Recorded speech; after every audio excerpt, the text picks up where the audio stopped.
McCarthy Insurance Group, serving the community for over 70 years. For home, farm, motor, life, health and business insurance, log on to mig.ie or free phone 1800 50 11 11. Probably your best call in 2024. Charles McCarthy Insurance is trading as McCarthy Insurance Group, is regulated by the Central Bank of Ireland. Real people, real opinions. Real Talk Radio. The multi-award winning Niall Boylan Show. Restaurateurs, hairdressers, the entertainment industry in general, hospitality are up in arms over the value-added tax, the VAT rate. Now, you may remember during COVID when restaurants and bars and barbers and hairdressers were off limits, a lot of those businesses were crippled. Many of them closed. In a bid to help these industries, the government decreased the VAT rate from 13.5% to 9%. Actually, they did it just before COVID for other reasons too, because they were in crisis. But they decided to keep it down during COVID to continue that help they were giving them. The VAT rate is still in effect today at 9%. However, it's due to end in August. They have been lobbying the government to do something about it, but the government have done absolutely nothing about it. And they're saying they're not going to do anything about it, which is worrying the heart out of the Restaurant Association of Ireland, the Hairdressers Association, and of course the entertainment industry and hospitality industry. No surprise, of course, that they're objecting to this. But whatever about the hairdressers, can we really support a lower VAT rate for restaurants when so many are linked to hotels that, let's face it, are just running amok with their pricing at the moment? Anyway, here to tell us a bit more about it and why we should keep the 9% VAT rate in restaurants is a restaurant owner, Anthony Gray, and he joins me on the line. And Anthony is the owner of Éile Van Restaurant in Sligo. And I'm absolutely sure I pronounced that wrong. But anyway, I'm sure Anthony will correct me. Anthony, good evening to you. Good evening, Niall. How are you? Did I pronounce it right? Éile Van Restaurant, is it? Yeah, you're not far off it. It's Alabon Restaurant and Hooked Restaurants in Sligo. Okay, what type of restaurant is it, by the way? Italian, just ordinary, traditional? Alabon is fine dining, I suppose. It's real Irish cuisine, locally sourced food, bought off artisan producers, and Hooked is the same, a little bit more casual. Right, okay. And how's business at the moment? Business is okay. Nothing to write home about. Obviously, there's lots of things that are affecting business at the moment, so it is what it is. It's definitely down compared to the last 2 years, you know. Okay, so you were hit bad in COVID. You're still being hit, and I spoke to Paul Trevaux recently, and he said it where he is in Kerry, he's been hit really bad by the fact that a lot of the hotels at the moment have refugees in them, so he's not seeing the same amount of tourism, so he's not getting those restaurant hits from the tourists. I don't know whether that's affecting you or not as well, but 40% of rooms being taken up currently by people who are in a temporary accommodation. So obviously things are not back the way they should be. The 9% VAT rate, it's kind of 4.5%. Does it really help much? It does. It's actually, if you calculate it, it works out at 50% of an increase if they put it back up to 13%. So at the moment, the way that we currently stand, and I can't speak about Kerry or Killarney, I don't know that neck of the woods, but I certainly know Sligo, and I know the northwest of Ireland, I know Donegal. So Donegal beds, 50% of them are gone. In Sligo, you have 3,200 beds, 1,300 of them are gone with refugees. So we're seeing a snowball effect and a ripple effect throughout the food sector, where people obviously, and the American tourists certainly aren't coming, and other people are choosing different destinations because they can't get accommodation within the northwest. And obviously rural towns and little villages throughout the west of Ireland are struggling, and therefore restaurants are struggling, bars are struggling, taxi men are struggling. It's across the board because of the crisis that we find ourselves in. Okay, for people who don't understand how VAT works, technically speaking, the 13.5% was always meant to be for services, and the 23%, of course, was for goods. Now, mind you, there are services that have to charge 23% as well. Some services charge 23%, depends on the service. But generally speaking, it's services. So mainly the hospitality industry, I suppose, is the one that's affected the most, and hairdressers as well. That kind of services are affected very badly by this too. See, people are going to argue, well, when is the right time to put it back up to 13.5%? Will there ever be a right time?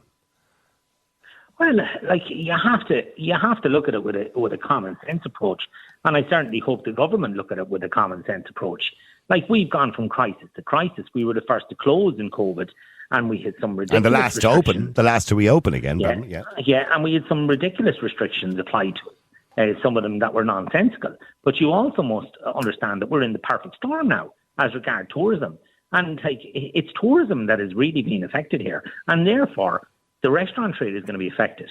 And you also have to understand that every restaurant across the corner of this country provides employment in rural towns and villages and in big towns and cities. And if they put the VAT back up to 13.5% with an already hugely inflated energy crisis that we find ourselves in, you've seen the bills with restaurants. I've seen my own bills jump by 400 to 500%. It's very, very difficult with the price of food going up. A lot of people have decided, but you know what, we won't go for the meal. And if they put the VAT up to 13.5%, we're going to have to pass on that 4.5% to the consumer. And people obviously will say, well, you know what, maybe we won't go out for that meal once a month and we'll lose that business. And therefore, you'll see closures and you'll see job losses throughout the industry. And I suppose there are people who look with less sympathy and say, well, look at the hotels in Ireland that do have accommodation. They're ripping people off. Because we've seen, the price gouging that's been going on, particularly for gigs and stuff like that as well. The Taylor Swift is the classic example last week, which is not helpful, by the way, to the restaurant business, because many restaurants are attached to hotels as well, by the way, can I point out. So they kind of lose a bit of sympathy then for that, and they kind of clump you all into the one lump then, don't they? They do, and you know what? I think the hotels, especially in Dublin, have brought this on themselves. They certainly shot themselves in the foot. And if it's a case, and I've been advocating that there should be a split in the VAT rate where the hotels pay the higher rate of VAT because of the price gouging that's gone on in Dublin. And it's affecting, because it's gone on in Dublin, it's affecting all the rural hotels down in Ireland. Mm-hmm. And it's affecting, all the small hotels. They've got away with it for far too long. I think, in my opinion, there should be a regulator brought into the hotels to stop them price gouging, especially when there is big concerts on like Garth Brooks and Taylor Swift. I can't put up the price of a sirloin steak just because there's a concert across the road from my restaurant. So, you know what? It's their own fault. And, if it's a case that the government hopefully come out with a sensible approach, put the VAT rate up to the hotels in Dublin, and of course, obviously then it's across the country. But if they put them up, so be it. They've brought it on themselves and they've nobody else to blame. But I do think they shouldn't put it up on food for the simple reason that... Well, you'll have to pass it on, won't you? You'll have to pass... If they put that up, the price of your steak is going to go from whatever it is currently at the moment, 26 or whatever you charge for a steak these days.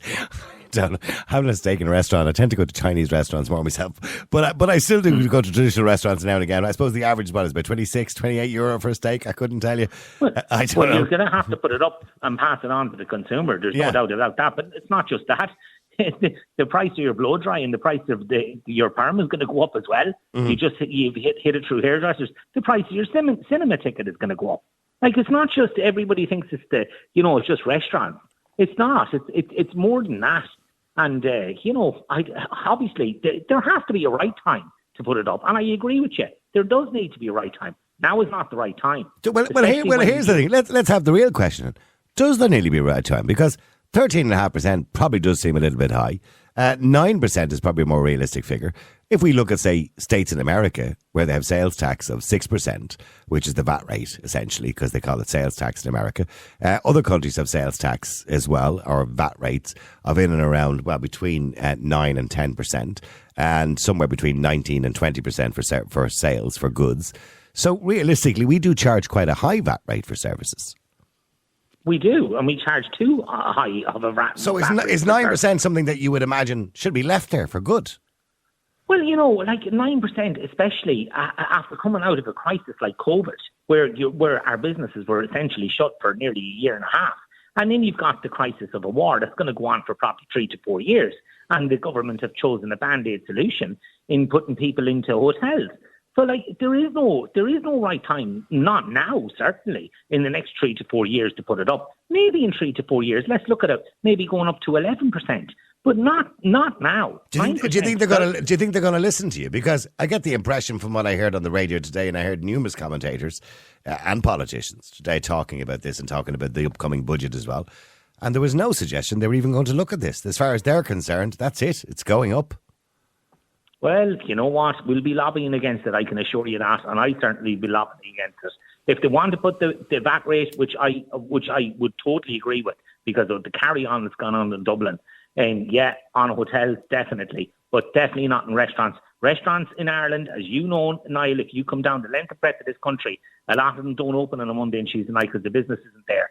And especially now, you 50% beds taken out because of a war in the Ukraine, which I totally understand. We have a moral obligation, but we also have a moral obligation to the entrepreneurs and to the people who have taken risks and create jobs. With a small, I mean, whatever about Dublin and Cork and Limerick and Galway and the big cities, they can absorb that problem, to some degree. Mm-hmm. But the small rural towns, when you've got, 2 hotels and maybe 40 to 60% of the rooms taken up currently with refugees or people seeking asylum or people looking for temporary accommodation, whatever it is, and no room for tourism, that's not good.